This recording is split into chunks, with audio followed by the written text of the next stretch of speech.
Добро утро, почитувани гледачи. Добре ни дојдовте во уште едно ново издание на емисијата Нов ден. Имаме убаво петочно утро, значи дека сме на прагот на викендот, а нели? Сите ние во тек на целата работна недела со нетрпение го очекуваме овој ден. Како што и самите знаете, се наближува крајот на уште една учебна година, а училиште кое што навистина бележеше многу успеси, многу реализирани проекти, многу активности и многу надпревари оваа година е Основното училиште Браќа Миладиновци. По тој повод, денес гостинка кај нас во студиото која ќе зборува за сето ова што го најавив е господја Марина Манойловска, директор на училиштето. Добро утро и добре ни дојдовте. Добро утро и добро ве најдов. Поздрав до вашите гледачи. Господја Манойловска, нашите гледачи во текот на изминативе денови имаа можност во информативните прегледи да слушнат краток дел за вашите реализирани проекти и активности. Па така, ајде да почнеме со тоа дека сме на самиот крај на уште една учебна година. Вие бележите долгогодишно работно искуство како просветен работник. Ајде првин да се запознаеме малку со вас. По 27 години работа во образование не е така малку. И реално тоа искуство доведе да продуцира и се ова што велиме при крај на кариерата, да вроди со добар плод и да даде добри резултати. И се надевам дека за 5 години кои ќе замина во пензија, претпоставувам дека тие резултати ќе бидат она што на некој начин ќе стои во моето професионално портфолио. Како човек, па и како професионалец, искрено, сум презадоволна и од сопствената кариера професионална и од она што велиме индивидуален допринос во системот на образование. Вие работевте како оделенски наставник на самиот почеток. Верувам дека и тоа е точно. Сите оние работни активности ги носевте и дома. Дали беше тежок патот да се стигне до овој степен? Веќе сте директор на училишта и претходно во еден неформален разговор пред почетокот на емисијата напоменавте дека имате работено и како директор во Основното училиште 11 октомври. Крстеми Сирков. Тоа е едно кратко искуство кое се случуваше од 2007 до 2008 година. Во 2009 година станав советник во општина Куманово, за да во 2012 година професионалниот ангажман го продолжам во Основно училиште Браќа Миладиновци. Да бидеш оделенски наставник е прекрасна работа. Иако може би првично на некога тоа му се чини лесна работа, секој оној кој седнал во тие клупи знае дека ниту е лесно, ниту е едноставно. Да работиш со дечиња, да од една материја која е за нив непозната, им ја доближиш и им дадеш знаење, им дадеш умење, им дадеш вештини, е огромен напор, а при тоа да им дадеш и можност да се реализираат самите себе со она што велиме нивна креативност и нивен потенцијал е најголем придонес на оделенскиот наставник во самата настава. Децата се прекрасни суштества и со нив се може и секоја активност може да даде огромен придонес и во наставата, и во самиот воспитно-образовен процес, само ако им дадете можност да го кажат се оно што го знаат, можат и умеат. Тоа се едни чисти души со кои е навистина привилегија да се работи. Велат дека учителите остануваат секогаш млади. И претпоставувам дека при крајот на кариерата сега ми е јасно што сакале тогаш постарите од мене да кажат дека навистина остануваме млади. Не се вели залудно дека учителката нели е како втора мајка. Кога беа поголеми вашите обврски, како оделенски наставник или како директор? Па Па искрено кажано, не делам на тоа колку поголеми обврски сум имала тогаш или сега. Повеќе можам да кажам дека сега имам поголема одговорност. Одговорност да имате за 25, 28, 30 деца, во секој случај е помала од одговорност да имате за 1300 ученика, колку што моментално број основно училиште браќа и младиновци. Знаеме и сами дека живееме во такви услови во какви живееме. Децата имаат свој барања, свој начин да го изразат тоа и сето тоа мора да биде координирано и да биде на задоволство и на сите нас, и на децата, и на родителите, и на учениците. Понекогаш тоа оди полесно, понекогаш оди потешко. Се зависи од материјата која е опфатена и за кој проблем се работи. Во секој случај, чувствувам огромна одговорност, а обврска не. Обврските се нешто што е во оној момент кога стапнете на работното место, нешто што се подразбира и што е нормално да го имате. Одговорноста не секоја чувствува, но е потребна за да функционира еден ваков колектив со 134 вработени и со 1300 ученика. Каде што имате районски училишта, каде што имате во рурални средини и сето тоа да функционира беспрекорно и да одредени проблеми кои се наметнуваат и во текот на учебната година, па и во текот на месеци и недели, ги решавате унавод. Но во секој случај да биде од полза и од интерес исклучиво и само исклучиво на учениците. Така. Сега се ближи крајот на оваа учебна година. Вие во текот на целиот ваш мандат како директор бележите и како училиште бележите бројни успеси. Да ни напоменете кратко за некои изреализирани проекти кои што успеавте да ги средите оваа година. Оваа година имаме два проекти за реализација и тоа е Јапонската амбасада со 54.000 евра, а тоа е реконструкција, односно реновирање на објектот што ние популарно го викаме кај Соколана и на кој е на улица Тонко Димков и е бивше училиште Перонаков. После 60 години таму за прв пат од 1 септември ќе почне да работи парно грејење и ќе има докомплетирање на промена на надворешна и внатрешна столарија, како и подови на училниците. И со тоа се надеваме дека условите за работа и на наставниците и на учениците ќе биде максимално подобрена и ќе имаме можност да запишеме и нови ученици. Бидејќи многу бега од самиот објект кој беше руиниран и на многу телевизии сниман со цел да се покаже како не треба да изгледат училиштата. Сега можете слободно да дојдете и да сликате од 1 септември за да видите како изгледаат училиштата. Тоа е еден проект кој завршува на 1 септември и предпоставувам дека свеченото отворање ќе биде некаде која ќе почне сезоната за парно грејење, додека вториот проект е од владата на Република Македонија, поточно од Министерството за труд и социјала. Тоа е доградба на центар за целодневен престој на деца со посебни паралелки. Пред 2 години гостува во вашата емисија овде и на прашање на вашата колешка што е мојата неголема професионална желба, јас реков дека би сакала својата кариера како директор и како оделенски наставник да ја завршам токму со овој центар. Дали ми се оствари желбата? Да. Тоа беше следното прашање. Ми се оствари желбата и можам да кажам дека веќе во мојот професионален ангажман има можеби ситни желби, но сум комплетно исполнета професионално како човек и како наставник. И секако како директор. Значи, кронисувањето на една кариера со ваков крај за мене представува навистина нешто прекрасно. Ке заминам во пензија со чист образ и горда на се оно што е сторено. Сторено за децата. Секако за сите нас, но најмногу за нив.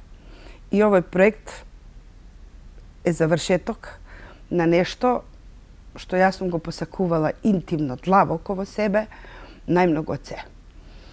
И сум успеала да дојдам до него и да им дадам можност на тие ученици таму и на тие родители, бидејќи работам со нив веќе 5 години, ги знам сите нивни проблеми и знам дека на тие родители на вистина им е потребно такво едно место, каде што нивните деца ќе можат да престојуваат додека тие се на работа.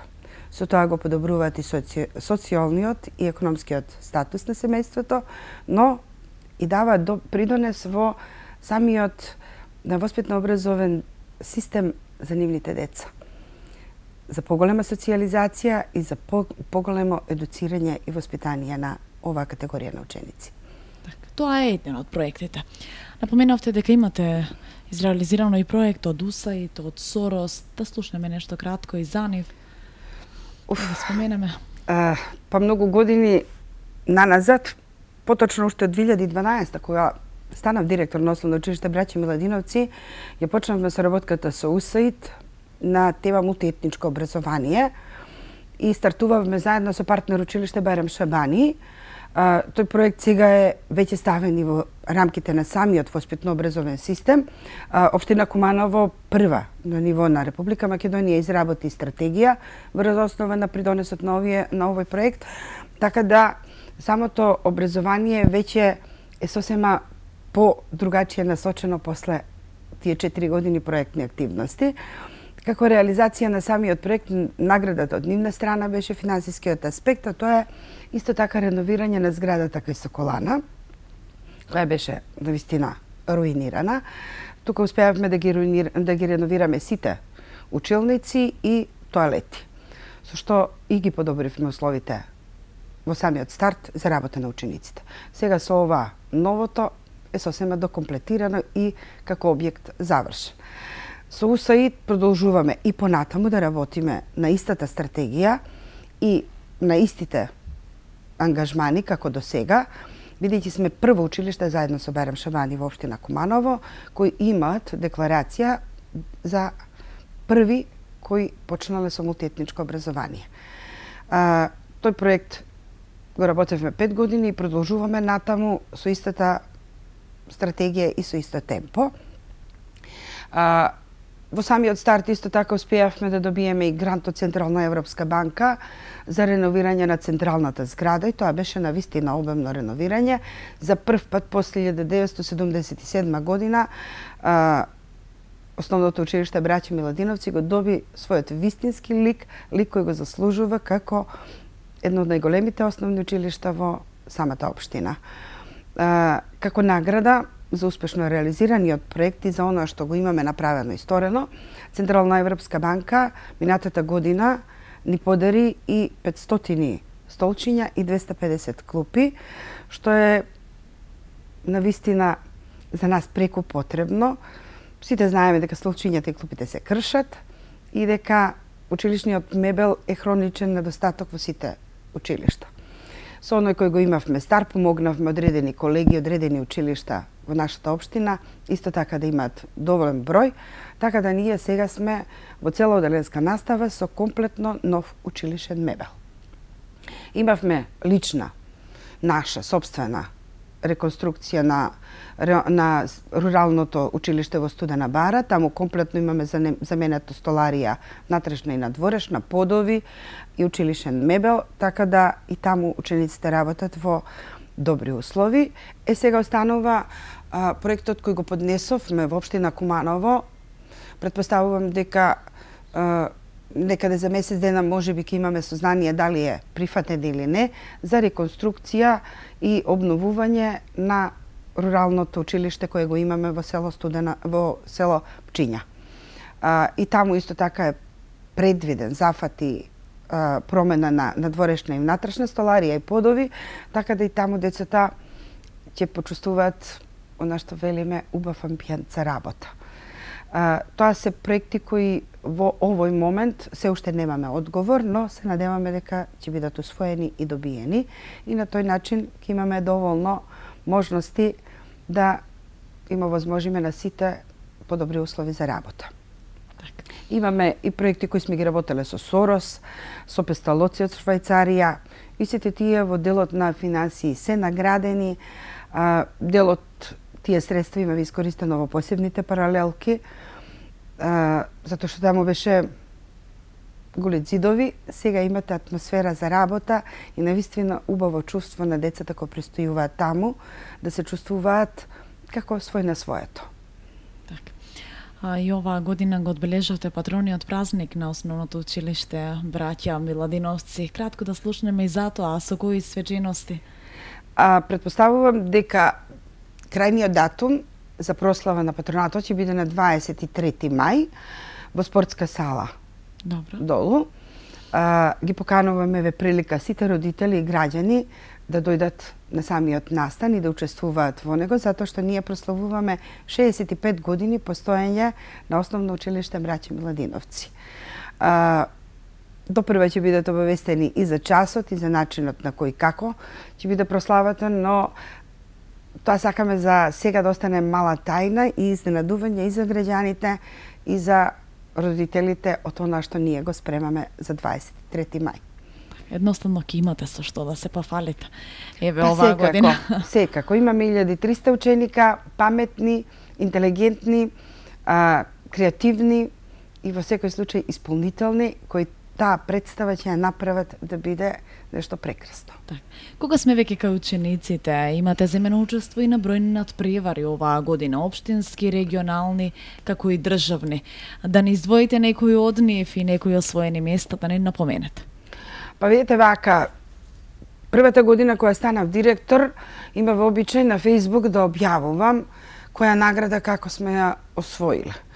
Ама која видов дека тоа толку многу, искрено престанав да работам таква работа и тоа го препуштам на администраторите на нашата страница, браќа Миладиновци. Награди се толку многу што навистина не знаеш и не можеш да ги наброиш сите. Браќа Миладиновци редовно ги освојува меѓу првите 3 места на ниво на општина, република и држава во сите категории. Без разлики по кој предмет се работи, браќа Миладиновци има освоена награда. Последната е вчера ја дознав од колегата дека на надпреварот училишен семафор браќа Миладиновци групно и поединечно освоила прво место. Тоа е последната. А пред тоа имаше биологија, историја, географија, македонски, природни науки. Па нема предмет по кој нема награда. Мислам, е стварно излишно и толку е многу да не можете се да пласирате во јавноста, но во секој случај се знае. Колку е вклучена педагошко-психолошката служба во ова училиште за соработка со учениците? Ние имаме најобемна и најкомплетирана стручна служба во општина Куманово. Од сите училишта, и основни и средни. Значи, ние имаме и педагог, и психолог, и дефектолог, и социјален работник, и медиатекар. Значи, сите категории во тоа се застапени и мислам дека безпрекорно функционираат. Ги решаваме проблемите заеднички во интерес на учениците, во интерес на родителите. И тие служби функционираат и на меѓусебна соработка. Значи, нема проблемот да остане само кај едниот стручен соработник, туку проблемот се става на маса кај сите. И секој од свој агол дава свое мислење да на крајот оној најкомпетентниот на кој се однесува проблемот и го решава. Ние имаме формирано и училишен парламент, кој за жал малку оваа година поради обврските на самиот професор кој ги водеше и не беше толку активен со работа како изминатите години, затоа што оваа година па некако и дадовме многу повеќе акцент на училишната заедница, а малку ја запоставивме работата на училишниот парламент, кој навистина функционираше прекрасно во последниве 4 години. Има многу активности, многу предлози и многу настани од нивна страна беа навистина isforsirani и направени да бидат онака како што само би се посакувало нашето училиште. Дава своји иницијативи, изработија кодекс на однесување и за наставниците и за учениците и мислам дека од 1 септември повторно училишниот парламент ќе настапи со полна сила и со полни раце работа. Сега во ова забрзано темпо на живење, нели учениците поаѓаат и една година порано на училиште, порано еве самото долгогодишно ваше искуство зборува за тоа. Некако зборуваат дека предвремено влегуваат во пубертет. Исто така се некако се случува порано.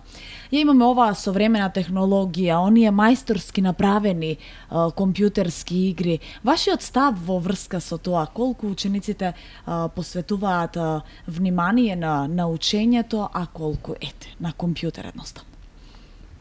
Ако мене лично ме прашувате како оделенски наставник, не како директор, ќе ви кажам дека никогаш не би им советувала на родителите да им дозволат на децата тие компјутерски игри.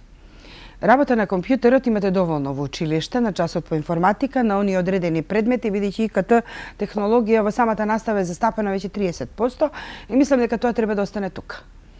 Она што им е потребно на децата е воздух, игра, логика, креативност. Најмалку им е потребна готова игра на која ќе седнат и после сат време ќе станат со подуени очи, веќе и има реакција дека видот им се оштетува, дека веќе креативноста не е на она ниво на која е потребна, а логиката уште помалку. Имам прилика да ги гледам и децата пред мојата зграда на кој начин се играат. Тоа се сите училишни деца кои дел учат во Крстет, дел учат кај нас и гледам дека децата не знаат да играт. И тоа е по мене лично придонес на самата компјутерска технологија. Компјутерот е помошно средство, помошна алатка за да се дојде до одредени сознанија во текот на воспитно-образовниот процес. Дома тоа не треба ни да се вклучува. Лично, јас би ги забранила компјутерите и телефоните и таблетите во употреба во домашни услови. Дали дозволувате носење на, вие како директор сега, носење на телефон на училиште? Па дозволувам. Не на час, но го дозволувам да го поседува телефонот, затоа што имате многу родители кои работат од 8 до 4:30. Нашите смени завршуваат, да кажеме, ако сме од Себајле до 1. Родителот нема контрола на детето ако не е тој мобилен телефон. А сите знаеме каква е грижата кога децата нема кој да ни ги чува и остануваат сами дома или некој ги припогледнува. И од таа причина им дозволувам на децата да ги носат, но за време на часови да бидат исклучени. Оној кој ќе си дозволи да биде вклучен, телефонот му е одземен и по завршување на наставата повторно е вратен. Во соработка со родителите и со нивниот став и мислење на Советот на родители, навистина моравме и бевме принудени да им дадеме таква можност. Друго е оние деца кои имаат кој да ги чува, друго е кога одат во целодневен престој, а друго е кога дома се сами. И сосема сме свесни за грижата на родителите и сме свесни за ситуација во која се наоѓаат. Не секој и правилно го користи. Но, навистина, и родителите и децата се трудат да телефоните бидат само во таа смисла искористени, да бидат родителите обавестени каде е детето во тој момент. Ништо повеќе.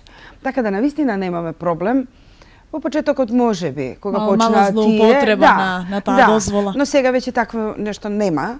Не постои и немаме ниту одземање на телефони, ниту пак да некој се пожалил од наставниците дека децата на час ги користат. Како се одвива соработката со родителите? Па ние во училиштето имаме совет на родители кој барем во овие 5 години функционира безпрекорно. Навистина, сите проблеми кои ги имаме и од наша и од нивна страна ги ставаме на маса и ги решаваме. Соработката е прекрасна. Нормално, секогаш постои некој проблем кој мора да се реши и треба да се реши и претпоставувам дека и родителите имаат трпение и ние. Понекогаш, нормално дека тоа трпение кај некого калкулира со позитивен, негативен тренд, но во секој случај не сме имале такви инциденти со кои можеме да кажеме дека тој однос е нарушен. Напротив, го профилираме да биде навистина во интерес на учениците. Затоа што и ние, наставниците и тие, родителите, имаат еден интерес, а тоа се нашите и нивните деца. и доколку се сложуваме сите околу тоа, нормално дека резултатот ќе биде позитивен. Вака, господје Манойловска, предлагам да направиме една кратка музичка пауза, па ќе се вратиме во студиото да го завршиме разговорот.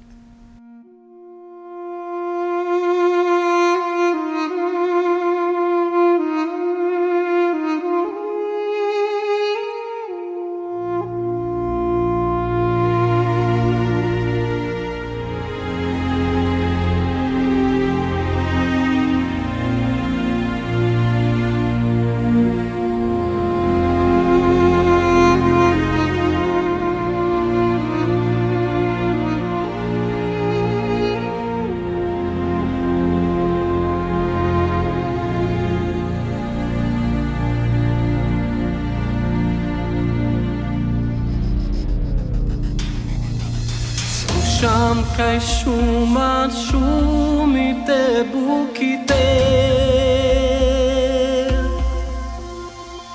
Slušam kaj šuma, šumite bukite.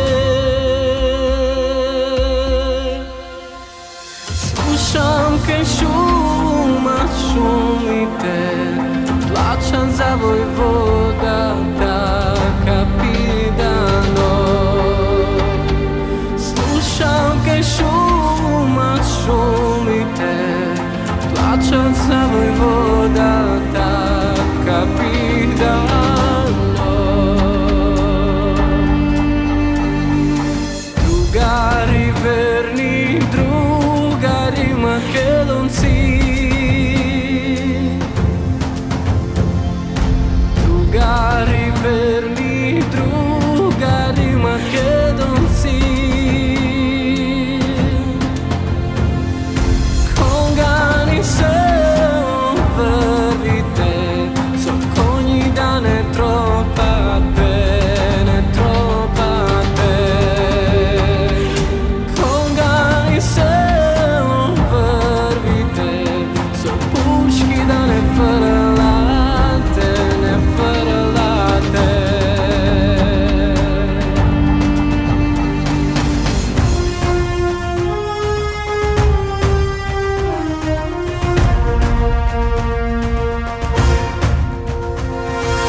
Da ne večuje majka mi starata, da ne večuje majka mi starata, da ne večuje majka mi, kjede praša za mene, aman za mene. Da ne čuje majka mi, kjede praša za mene, aman za mene.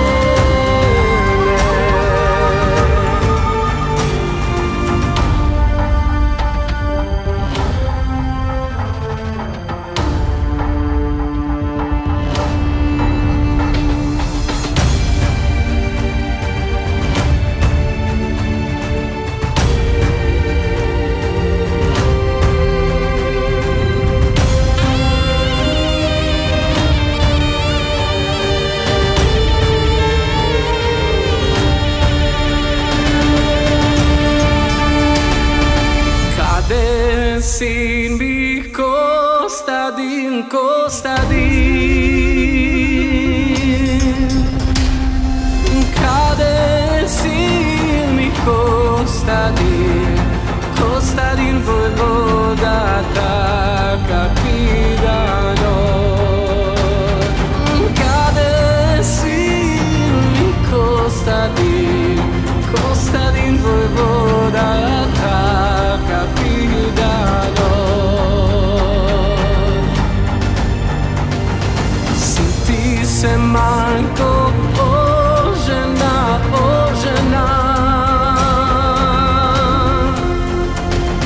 Siti se majko, o žena, o žena.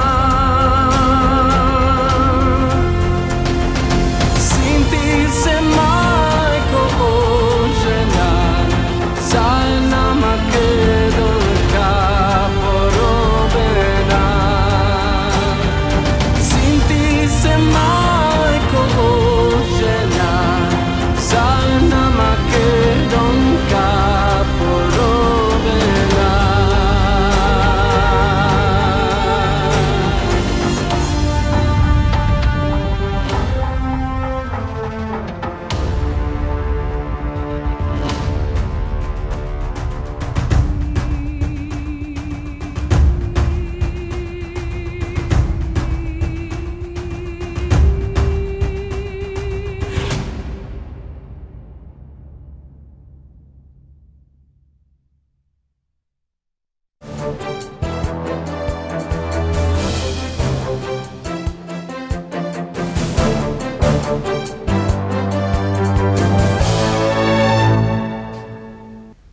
Еве сме повторно назад во студиото и продолжуваме со разговорот за оние кои што подоцна се вклучиле. Зборуваме за активностите и изреализираните проекти на Основното училиште Браќа Миладиновци, а гостинка е директорката Марина Манойловска. Господјо Манойловска, сега вака актуелен некако во моментов е законот за образование. Да слушнеме нешто во врска со тоа.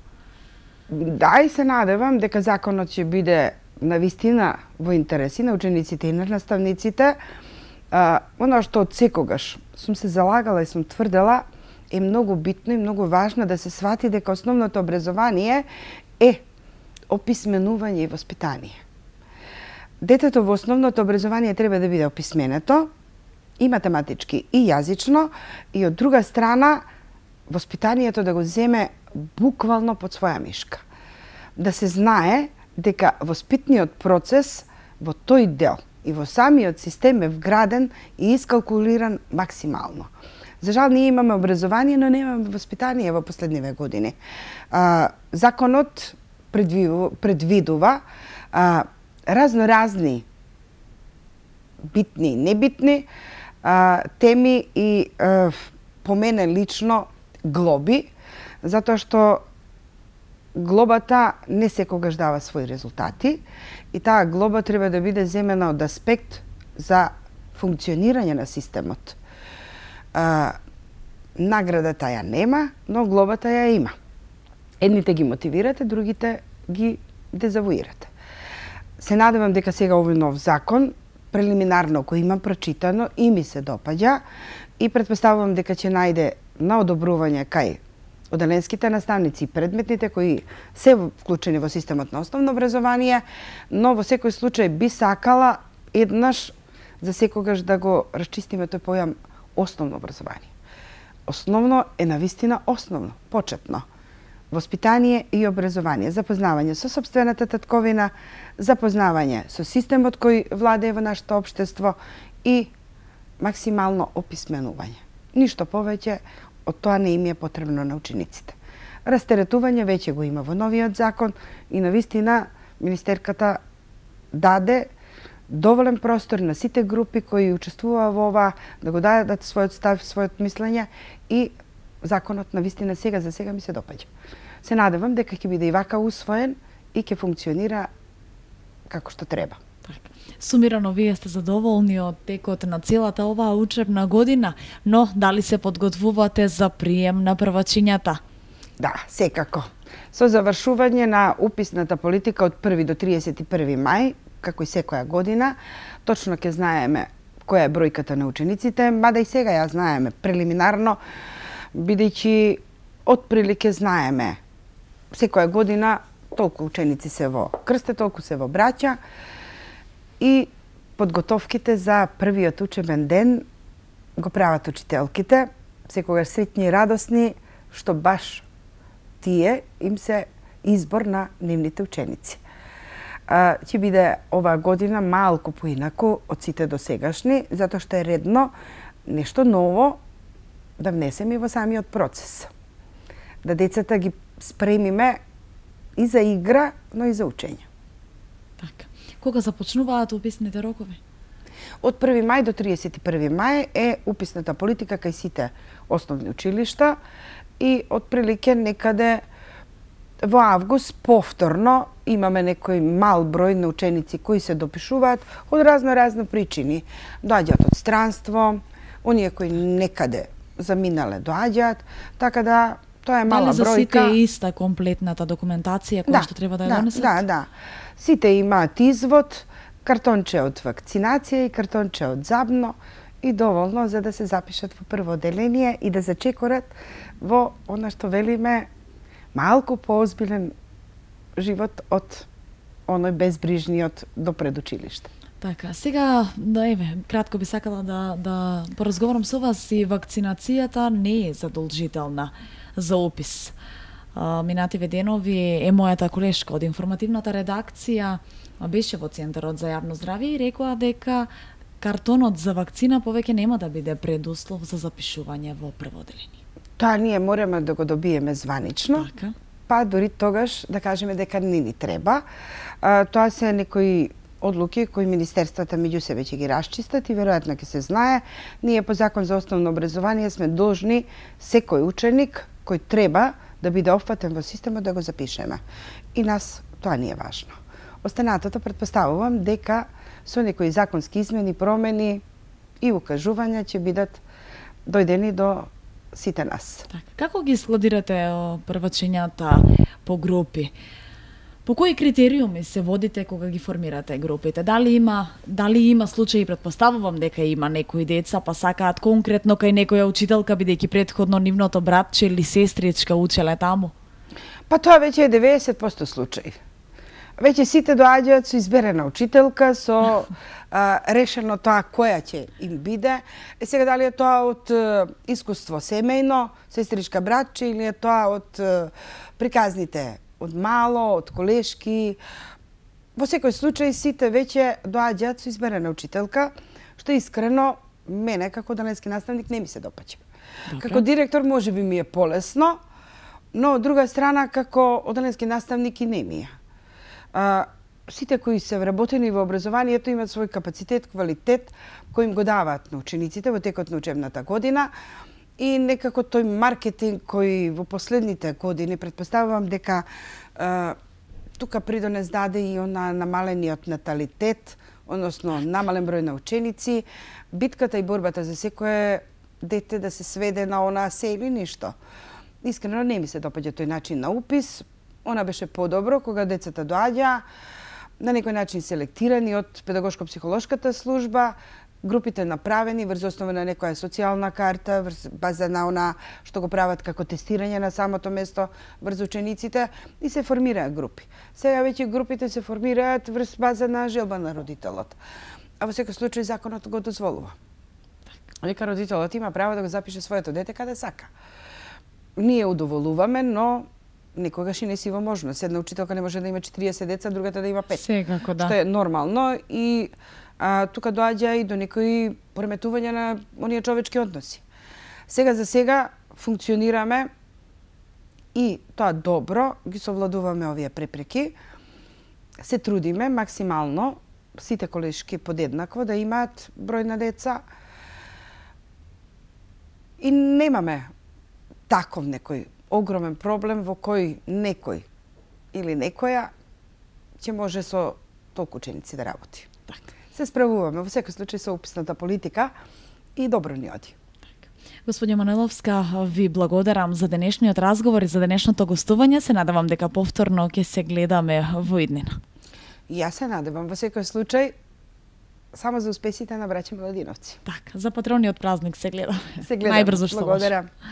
Почитувани гледачи, и вам ви благодарам за одвоеното време и внимание. Ви посакувам да имате убав и безбрижен викенд, а ние се гледаме во понеделник со почеток во 10 часот. Останете со нашата програма.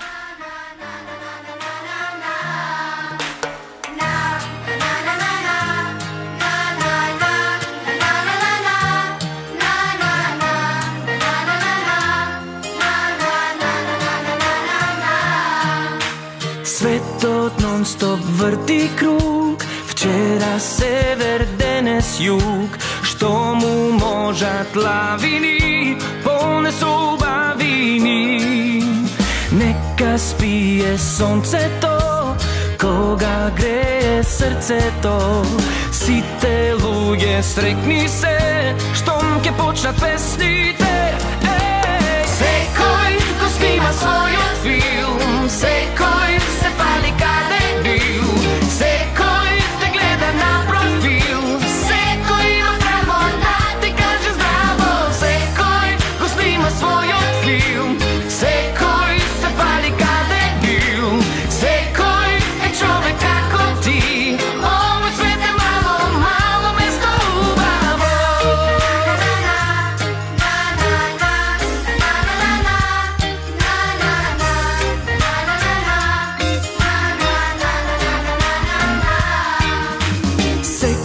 Човек твој е брат, има само еден пат и по него оди ти, таму нема граници. Нека спие сонцето, kога gre srceto. Сите луѓе срекни се, штом ќе почнат песните. Секој го снима својот филм, секој се фали каде бил, секој те гледа на профил, секој има право да ти каже здраво. Секој го снима својот филм, секој се фали каде бил, секој е човек како ти. Овој свет е мало, мало место убаво. Секој го снима својот филм, секој се фали каде бил, секој те гледа на профил, секој има право да ти каже здраво. Секој го снима својот филм, секој се фали каде бил, секој е човек како ти. Овој свет е мало, мало место убаво.